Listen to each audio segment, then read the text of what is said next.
It was supposed to be a fun and relaxing day for 6 friends on a picnic in the woods. However, as they basked in the warmth of the sun and enjoyed their delicious snacks, they couldn't shake off the feeling of being watched by something sinister.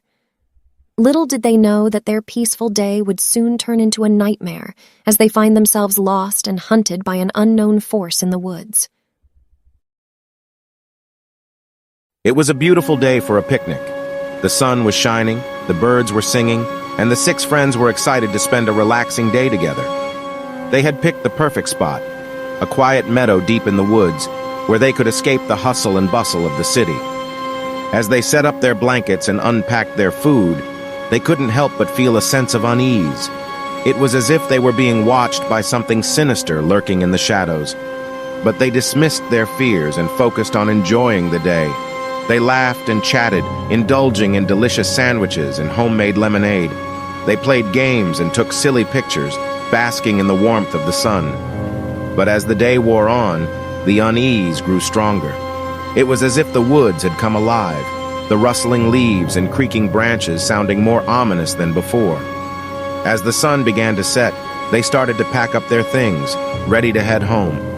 But that's when they realized something was wrong. They were lost. The woods looked different in the fading light, and none of them could remember the way back to their car. Panic set in as they searched frantically for a way out. They called out to each other, but their voices echoed back to them in eerie silence. That's when they heard it. A faint whisper, barely audible, but enough to send chills down their spines. Leave this place, or suffer the consequences. They froze, unsure of what to do next. But then, they heard something else. Something far more terrifying. The sound of something approaching them in the darkness. They turned to run, but it was too late. The woods had claimed its first victim. The 6 friends had underestimated the power of the woods and paid the ultimate price for their ignorance. As they fought for their lives, they realized that there was more to the forest than what met the eye. The mystery and fear that had been building up throughout the day had finally caught up with them, and they were now at the mercy of the woods. It was a beautiful day for a picnic, but it turned out to be a day they would never forget.